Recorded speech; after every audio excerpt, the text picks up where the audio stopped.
어느 지역 고민 있으실까요? 지금 별내동에 전세 거주하고 있는데요. 네. 그 강변 미사 푸르지오 2차를 지금 가격이 많이 올라서 매수를 해야 될지 올해 안으로 네. 아니면 전세가 1년 남았는데 그냥 네네. 이사를 그 하남 쪽으로 음. 가서 전세 2년을 거주한 다음에 네. 그 신도시 교산 신도시 청약을 노려봐야 될지 제가 가점이 올해 기준으로는 58점이거든요. 아, 네. 근데 이제 2년 있으면 2점 올라가고 네네. 올해 어머니가 밑으로 들어오시면은 3년 있으면은 또 5점이 올라가잖아요. 그래서 네. 60점대 중반 정도가 될 것 같은데 네네. 그 청약을 넣어야 될지 아니면 음. 청약 떨어지더라도 그때 그럼 가서 거기를 뭐 하남 지역을 매수해도 늦지 않는 건지 네, 일단 청약을 궁금합니다. 제외하고 현재 경기 하남시에 있는 미사강변 프로지오 2차 아파트 말씀 주셨어요. 예, 이것을 매수해도 될지 말지 팀장님과 이야기 예, 나눠볼게요. 예, 인사 나눠보세요. 안녕하세요, 시청자님.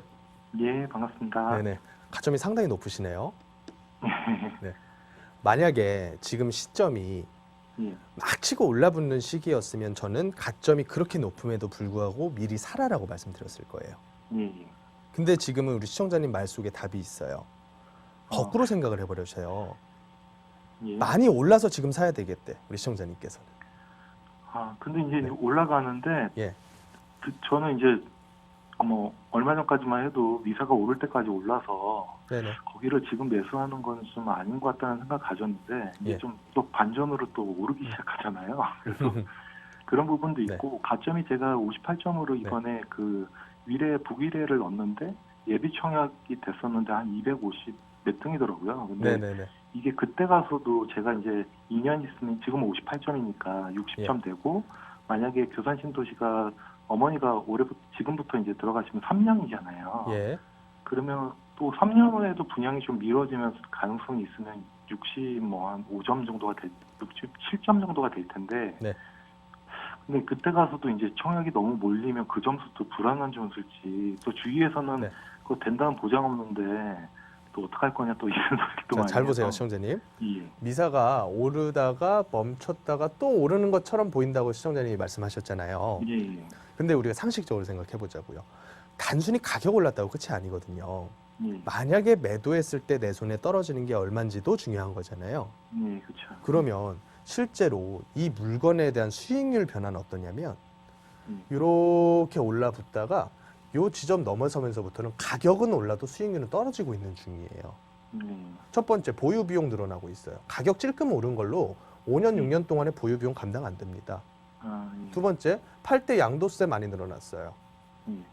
그러면 이거 투자 목적으로 사시는 분들, 특히나 다주택자 분들은요, 가격 지금보다 10% 더 올라도 먹는 거는 더 줄어들어요.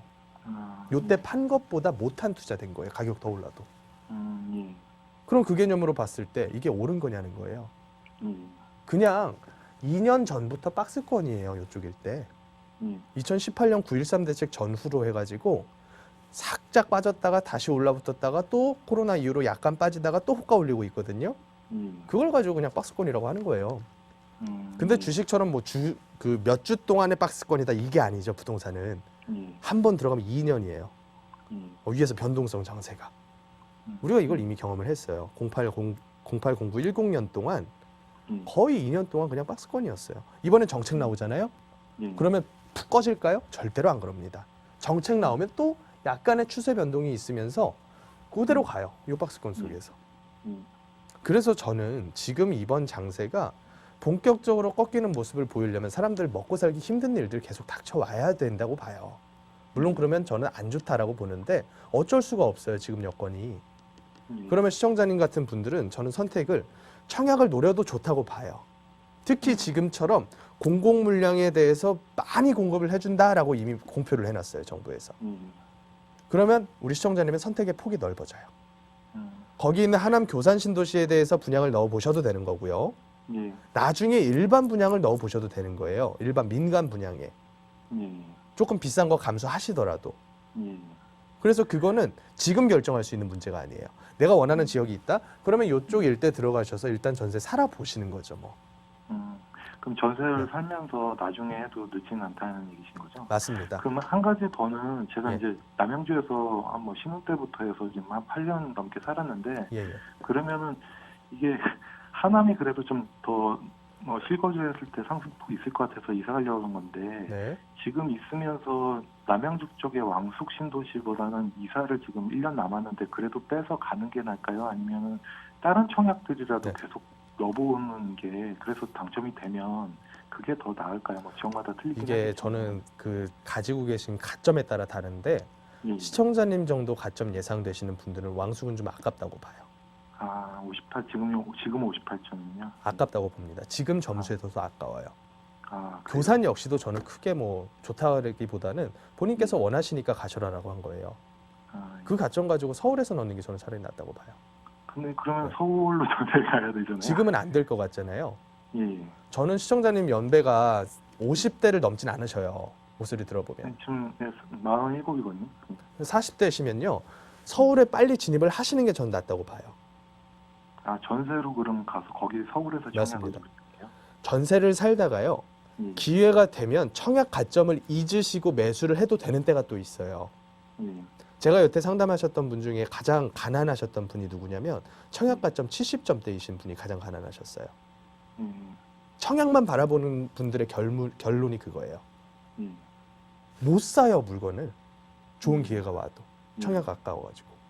근데 본질을 생각을 해보자고요. 청약을 넣는 거는 물건을 좋은 물건도 아니면 좋은 물건이든 아니든지 간에 조금 싸게 받을 수 있다라는 기대감이거든요. 근데 이제 제가 청약 가점은 그렇게 되는데 지금 지금 전세금이 4억 정도에 살고 있고요. 예. 현금이 한 2억 있거든요. 그러면 6억 정도인데 그래서 한 3억 대출 받아서 미사강정 정도로 생각을 한 거였는데 서울 진입해서 전세 살아도 그렇게 청약 받기 전에 청약도 가점이 그러니까 매물이 좀 비싸잖아요. 서울 맞습니다. 지역은. 그래서 이게 제 자본력 가지고 이제 또 그거는 될까라는 고민이 좀 있어가지고. 그러시면 미사 쪽으로 가셔서 전세를 일단은 좀 사세요.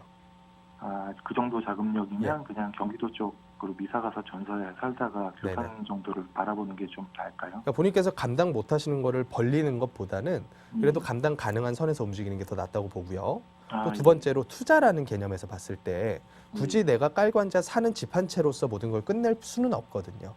네, 그렇죠. 그러면 거주는 조금 저렴한 편에 분양을 받으셔서 하시더라도 남는 현금 가지고 투자를 별도로 하셔야 돼요. 아, 예. 이걸 가지고 그냥 좋은 집 분양받았으니까 나는 이제 다 만사형통이다. 절대 안 되거든요. 그렇죠. 잘 아시잖아요. 시청자님 만약 근로소득자시면 60 전후로 해가지고 은퇴해요, 무조건. 오케이. 그러면 은퇴하시고 나서 뭐 하실 거예요? 연금 나오실까요? 연금이요. 시청자님 연배분들은 지금 연배에서 환갑 넘으신 분보다 훨씬 더 적게 받아가요. 30대까지 가버리면 그분들은 사실상 연금 소득 없다고 봐야 돼요. 그러면 내가 준비가 아무것도 안 된 상태에서 집만 하나 덩그러니 있는 거예요. 나중에 그 집 가지고 뭐 하실 것 같으세요? 100이면 100 다 주택연금 받겠다 그래요. 그럼 주택연금 수익률은 몇 프로일까? 2%가 채 안 되는 걸로 제가 알아요. 그러면 시청자님께서 저는 이제 개인적으로 주택연금을 뭐라고 표현하냐면 그 집을 본인이 그 부셔가지고 내가 먹으면서 쓰고 있다고 생각을 하거든요. 만약 시청자님 자녀분 있으세요. 그러면 자녀 세대 분들이 이제 결혼도 해야 되고 뭐 가정도 꾸려야 되고 하는 때가 올 거 아닙니까? 그때 돼가지고 시청자님께서 도움을 하나도 줄 수가 없게 돼요. 그리고 만약에 몇십 년 있다 시청자님께서 돌아가셨어. 상속할 게 아무것도 없어요. 저는 이게 당연한 결과라고 생각해요. 앞으로 당연히 벌어질 일이라고 봐요. 그러면 그거를 이제 현실을 타파하기 위해서는 거주하는 집 한 채로 만족하시면 안 돼요. 대안이 부동산이 돼도 좋고 다른 거여도 좋아요. 투자하셔야 됩니다. 별도의 투자는 반드시. 일단은 하남 쪽으로 전세를 살면서 상황을 지켜보면서 더 좋은 청약이 나오면 먼저 한번 넣어보는 것도 괜찮겠네요. 감당 가능한 선에서 그렇게 하세요. 예. 다만 저는 이제 집을 너무 비싼 데다가 거주할 필요는 없다고 봐요. 예. 한 채만으로 끝내려면 있는 거 없는 거 다 털어가지고 좋은 걸 사야 되는 건 맞는데 시청자님 연배면 별도 투자 운용하는 게 더 낫다고 봅니다. 근데 이제 가격이 좀 싼 거는 다산이 조금 싼데 예. 다산보다는 제 청약 점수 가지고 다산에 들어가는 건 좀 그렇겠죠. 저는 남양주 쪽 아파트 분양받는 거는 크게 뭐 긍정적으로 보지는 않고요. 아, 예. 그리고 지금 고민하실 필요가 없는 게요. 예. 지금 아직 지구 계획 안 나왔어요, 정확하게. 예. 두 번째, 언제 분양 공고 뜰지 안 나왔어요. 아, 예정으로만 그냥 대충 나온 거고요. 분양가 안 나왔어요. 지금부터 고민할 필요 고민인 없어요. 게 지금 이제 전세 남은 거 째고 바로 이사를 갔는데 네. 2년 실거주로 바뀌었잖아요. 네네. 근데 그 전에 조선신도시가 분양이 나올 일은 없겠죠, 혹시? 일부 나올 수는 있어요. 예. 근데 그 많은 세대 수가 일괄 분양으로 가진 않아요. 아, 그렇죠. 그 걱정하지 이후에도 마세요. 나오겠죠. 네. 하나 둘씩 나옵니다. 토지 아, 보상 단계 끝나고 이제 예. 필지 정리해가지고 토지 입찰부터 해야 돼요, 시공사들한테. 예. 그러면 그거 토지 입찰 받아서 건축 설계 떼어가지고 그거 분양 공고 잡는 데까지 시간 많이 걸려요. 아, 예. 그러니까 그 많은 세대 수가 일괄적으로 못 답니다. 예. 그래서 너무 걱정하지 마시고 그거 노리시면서 그냥 미사 쪽 전세 이사 가시는 건 저는 찬성드리고 싶어요. 아, 예. 네, 감사합니다. 여기까지 정리할게요. 예, 감사합니다. 네. 예.